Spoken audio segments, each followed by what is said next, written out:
Today's video is about one of the most highly discussed basketball theories in NBA history. Would the Chicago Bulls have won the championship in 1994 and eventually in 1995 if Michael Jordan had never retired in the summer of 1993?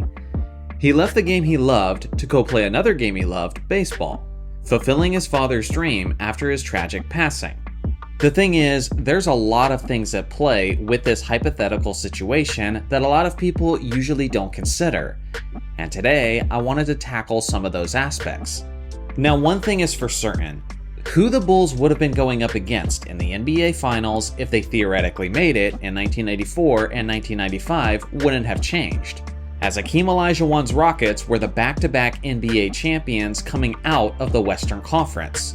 Seeing that the Bulls are an Eastern Conference team, they wouldn't have seen them until the NBA Finals. Therefore, Houston's trajectory certainly wouldn't have changed, at least until that point. Now, before we get into this hypothetical situation, we first have to look at what the Bulls lineup looked like when Michael Jordan was retired. The first season after Jordan had retired was actually a really impressive year for Chicago. They made several acquisitions, as they had signed the perimeter shooting assassin Steve Kerr. They signed the versatile small forward Tony Kukoc to an 8-year deal, and they signed Bill Wennington to be a backup center. This team was extremely deep, as it had much of the supporting cast of the Bulls' first three-peat, and it had some of the quality pieces of their second three-peat. Due to the fact that this team was well coached by Phil Jackson, Scottie Pippen had a career year, and they were extremely deep, they won 55 games in that regular season, and made it all the way to Game 7 of the Eastern Conference semifinals before they were controversially eliminated by the New York Knicks. Their 93-94 season was certainly better than their 94-95 season, as their second year after Jordan's departure was a lot more tumultuous, as there was chemistry issues, execution issues, and there was the lack of Horace Grant, who had left in the offseason and had signed with an Eastern Conference contender in the Orlando Magic. Due to this, Chicago was really struggling up until Jordan returned with 17 games left in the regular season. As most of you all know, Michael Jordan did help his Bulls to make it into the playoffs before they were eventually eliminated by Shaq, Penny, Horace Grant, and the Orlando Magic. One of the most common narratives about this season is that Michael Jordan wasn't yet back into basketball shape. Even in the Last Dance documentary, Michael Jordan and his physical trainer talked about how he was still in baseball shape. He hadn't quite got rid of his baseball body and got back into his basketball form, and because of that, he wasn't quite at 100% just yet. Do I agree with that narrative? Yes, to a certain extent. Jordan was definitely a little bit rusty, but with that being said, he was still a monster in those playoffs, even if you include the fact that they lost.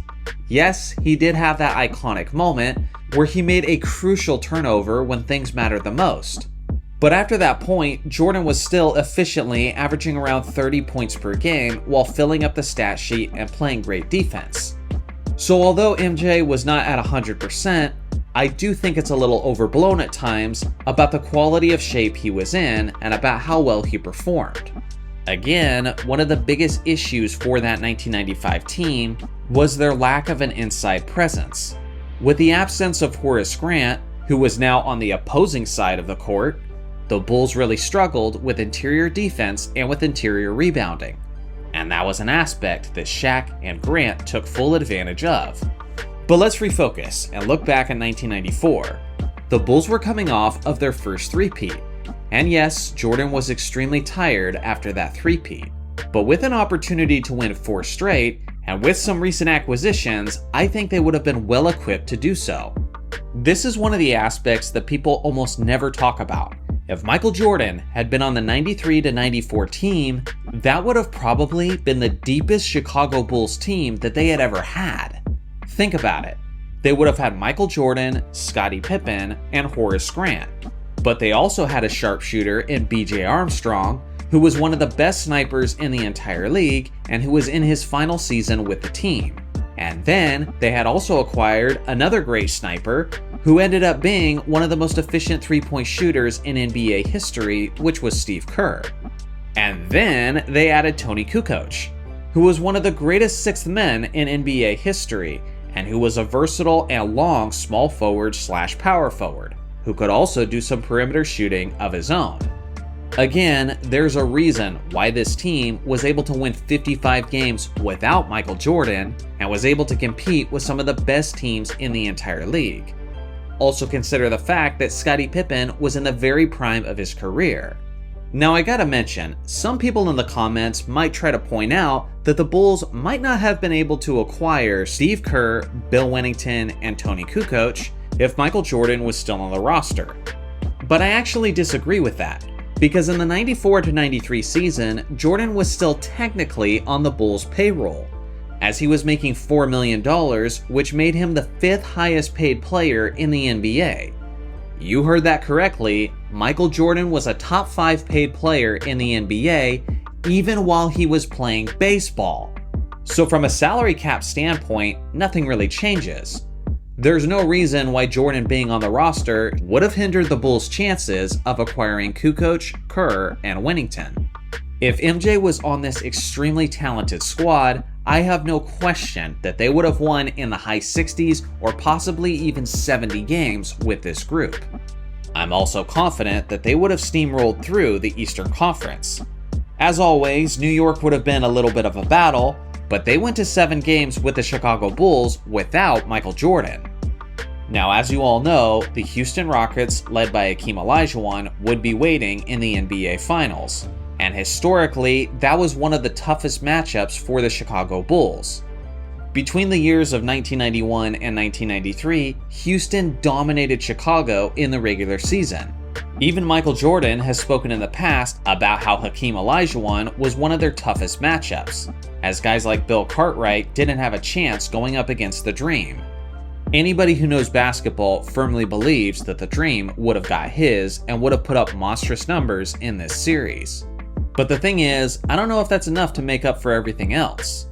As an out-of-conference matchup, the Bulls and the Rockets went up against each other twice in that 1994 regular season, and the Bulls actually split the series with the Rockets, as each team won a relatively close game. It was already pretty competitive, but if you give Michael Jordan in the prime of his career a prime Scottie Pippen, a still strong Horace Grant, and the best and deepest supporting cast that he's ever had, then I have very little doubt in my mind that the Bulls would end up winning their 4th straight championship. I think they would have been heavy favorites in that series, and personally, that's what I would have put my money on with confidence. So yes, if MJ had not left to play baseball, I believe he'd have at least 7 NBA championships and would have completed a historic four-peat where he had defeated Hakeem Olajuwon and the Houston Rockets. But the thing is, things get a lot more interesting in 1995. Because in that offseason, Horace Grant had left the Chicago Bulls for the Orlando Magic. And again, we saw what happened in reality when Jordan rejoined the Bulls with 17 games left in the regular season. Some Bulls fans might suggest that Horace Grant would have stuck around if he had just won his 4th straight championship. And although that makes sense, money was a big factor in that decision for Grant. None of us can say for certain outside of Horace whether or not he actually would have left the Bulls if Jordan was still around. But seeing that Orlando made Grant one of the highest paid players in the NBA, I think it's fair for us just to assume for this video that he still ends up leaving the Bulls, which again leaves Chicago very lacking in the interior. Houston had also made a major acquisition, as they had acquired Clyde Drexler from the Portland Trail Blazers to help them try to win their 2nd straight championship. Now here's something people need to remember. The Houston Rockets in 1995 had won their 2nd straight championship in reality, but they were not this juggernaut type team. They actually had an underwhelming regular season, as they finished that year with 47 wins and 35 losses. And then, even in the postseason, they had to fight tooth and nail just to make it all the way to the NBA Finals. In the first round against the Utah Jazz, they defeated Utah 3-2. And then in the Western Conference semifinals against the Phoenix Suns, they barely won that series in 7 games. And then in the Western Conference Finals, in a tough battle against David Robinson, they ended up winning in 6 games. Yes, they swept the Orlando Magic in 4 games in the 1995 NBA Finals, and that is the iconic series that everybody remembers. But before that, every other series was basically a really tough match that they were barely able to overcome. But again, Chicago wasn't at full strength either. Remember, the Bulls don't have Horace Grant. They hadn't acquired Dennis Rodman until the following year, basically meaning they have no strong power forward position. And then at the center position, they're also weak in 1995, as Bill Cartwright was no longer with the team, meaning that the Bulls had a center rotation of Will Perdue and Bill Wennington. Neither of those guys are incredible players on offense or defense, and Hakeem Olajuwon would have ate them alive in 1995. As great as Jordan would have been, and as great as Pippen would have been, they had some serious holes that could be exploited. They would have lost the battle of the boards, both offensively and defensively, and as far as rim protection and points in the paint, it wouldn't have been even close. Due to this, I honestly believe that even if Michael Jordan had never retired and had been around for the full season in 1995, they still would have lost to Hakeem Olajuwon and the Houston Rockets in the 1995 NBA Finals. Again, we're talking about Michael Jordan, and in reality, he has a perfect undefeated record in the NBA Finals, so you can never count him out. But if you ask me, if he had never retired in the summer of 1993, I think he ends up with 7 championship rings instead of 6. He would have won 7 championships in the span of 8 seasons, assuming that Horace Grant still leaves in 1994, and Dennis Rodman still joins in the summer of 1995. But that's just my opinion based on the information we have and based on the matchups. So what do you guys think? Would the Bulls have won the championship in 1994 and 1995 if Michael Jordan had never retired the first time? And how do you think that result would have changed his legacy? I look forward to hearing your thoughts in the comments section below. Thanks for watching as always. Make sure to like and subscribe for more basketball content, and I'll see you guys in the next video.